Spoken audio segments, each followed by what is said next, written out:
Life in most parts of Africa are really communal based. You are never living alone. In your house, you're probably living with a grandparent, an uncle or an aunt, some cousins.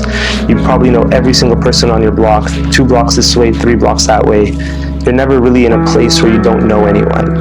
And you're coming to now a new culture in Canada where you probably don't know any of your neighbors. You probably don't know anybody that lives on your street for the first few years, and even then, there's plenty of people that never meet their neighbors. So going through that process of going from a place where you do know everyone, you have that communal supports, you have a lot of everyone around you, to that now it's a genuine feeling of loss. Some youth even can kind of go through grief as if they lost close family members and friends. Add in the layer that maybe they're learning English and that their mother tongue isn't really closely related to English and they may be struggling to pick it up. And then lastly, just kind of the culture of Canada, that there is risks out there, that there are bad actors out there that may not have the best interest for you. And especially in East Africa, as a parent, your number one priority is to feed, house, and clothe your children. The community will take a general role in looking after your child, whether that's seeing if they're getting in trouble, whether that's from an education point of view. The schools are responsible for your attendance, for your performance. They discipline you. It's not your parents' responsibility. If you get caught shoplifting, it's the store owner's responsibility to discipline you.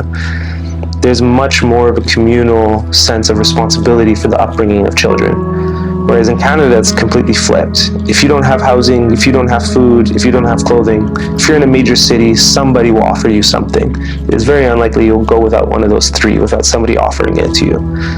But no one's going to educate your children beyond just pure education. No one's going to discipline your children. No one's going to police your children the way a parent is expected to here in Canada.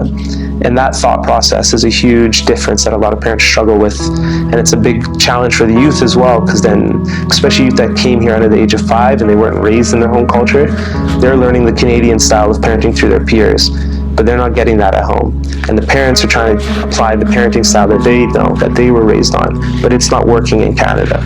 And that's where you see a lot of youth kind of falling to the wayside, or even getting to a state where they're vulnerable enough to get recruited into criminal behavior. Another big piece is family dynamics. Families immigrating to Canada might be blended, might be separated. There might be one parent that came ahead. There might be cousins living in the house. It could be multi-generational home. So there can be a lot of roles there that in the house that may not fit our traditional sense of family that we have here, especially when it comes to gender roles.